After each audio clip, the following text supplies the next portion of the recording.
Dichite, muy buenos días. Continuamos comentando el capítulo séptimo de la regla de San Benito, que habla sobre la humildad.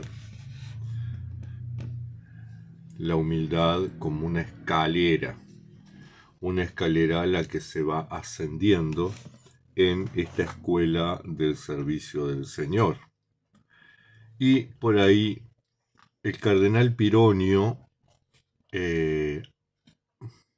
muchísimos años, cuando era cardenal en Argentina, cuando todavía no había llegado a ser el prefecto para la congregación de los religiosos, hizo algunos comentarios a la regla muy interesantes. Y hablaba del monje como un buscador de Dios y del monasterio como un lugar de descanso para las almas. Y el padre Alurralde, por esa fecha, escribió una lectura de la regla muy interesante, que se llama Tomando por guía el Evangelio. Y trató de actualizar esta regla del siglo VI a el siglo XX. Y nos sitúa, cuando habla del capítulo 7 en general, nos sitúa en dos espacios. En el monasterio como la escuela del servicio divino, donde aprendemos, y en esta escala, en esta escalera de la humildad, una imagen de la escala de Jacob, de la Biblia, ¿verdad? Una escalera por donde se va ascendiendo. Y una de las cosas que sugiere, que es bien interesante, es que no es una escalera donde uno va trepando recta, sino que es en caracol, ¿verdad? Porque son ciclos, uno va realizando ciclos en la vida, es dinámico, no es algo estático. Bien, este quinto grado de humildad dice que el quinto grado de humildad es que el monje, con una humilde confesión, manifiesta a su abad los malos pensamientos que le vienen al corazón y las malas obras realizadas ocultamente. La Escritura nos exhorta a ello cuando nos dice: manifiesta al Señor tus pasos y confía en Él. Y también dice el profeta: confesaos al Señor porque es bueno, porque es eterna su misericordia. Y en otro lugar dice: te manifesté mi delito y dejé de ocultar mi injusticia. Confesaré, dije yo, contra mí mismo al Señor mi propia injusticia, y tú perdonaste la malicia de mi pecado. Este capítulo, por ejemplo, para que tengamos una idea, Padre Pedro Alurralde, cuando hace la relectura o la reescritura de la regla, dice, el quinto grado de humildad: el monje será humilde cuando abra con humildad el corazón a su abad, exhortándolo a esto la Escritura que dice: encomienda tu camino al Señor, confía en Él y Él actuará. Y había pecado y lo reconocí, no te encubrí mi delito, propuse, confesaré al Señor mi culpa, y tú perdonaste mi culpa y mi pecado. En realidad son las mismas citas bíblicas, la diferencia es que San Benito, o en tiempos de San Benito, en Occidente se usaba la Vulgata, que Jerónimo había traducido al latín, con todos sus defectos de traducción e interpretación. Y a su vez, cuando la regla se traduce al castellano, se traduce literalmente el latín al castellano. No se fue al texto bíblico.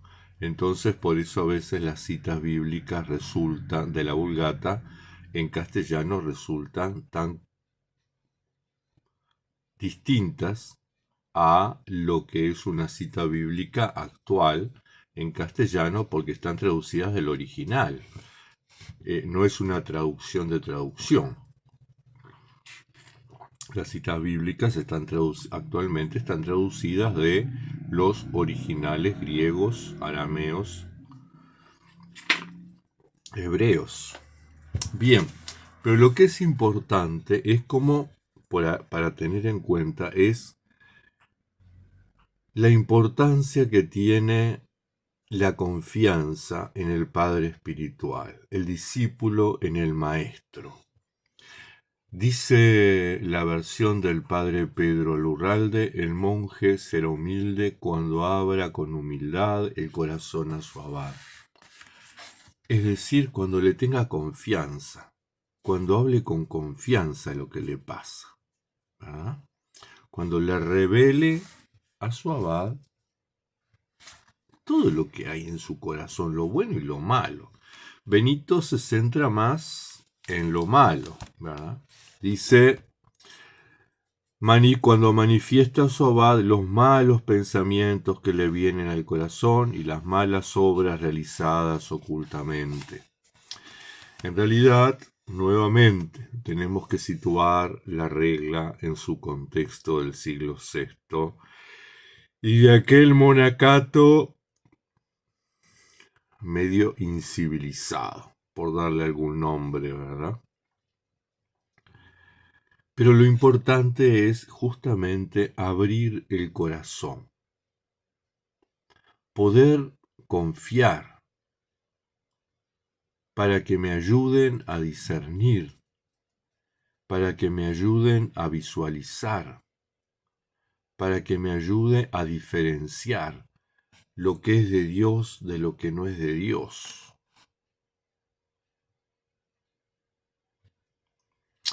El padre José Lesicasta tenía como norma en su esquite, con su pequeña comunidad monástica, que, por supuesto, la jornada giraba en torno a la práctica de la oración de Jesús. Se hacían rápidamente todos los trabajos que eran necesarios para dedicarle la mayor cantidad de tiempo a la oración de Jesús. Y a la tarde tenían un espacio que llamaban espacio de confesión, donde en realidad los discípulos iban a la celda del Padre José a abrirle su corazón.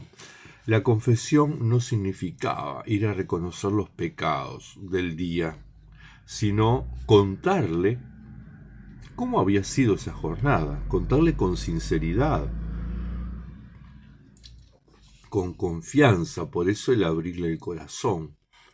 Contarle las dificultades que habían tenido, las ilusiones, los pensamientos que habían venido, buenos o malos, los recuerdos, buenos o malos, porque se supone que el monje tiene que estar en la presencia de Dios y solo tiene que tener el recuerdo de Dios. Entonces se trataba de eso y le daban el nombre la confesión. Estamos hablando del siglo XX. La comunidad del Padre José Lesicasta, que estuvo primero en el esquite de San Basilio, después en el de Santa Ana, en el Monte Athos. Pero tengamos en cuenta entonces que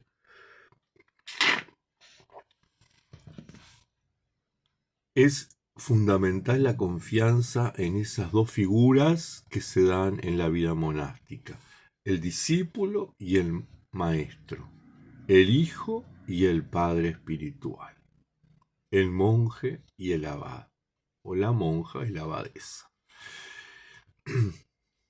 Con esta enseñanza entonces del capítulo 5, vayamos como dándole vuelta a esa escalera caracol, vayamos ascendiendo entre todos, porque ser monje Y ser eremita no significa salvarse solo, no significa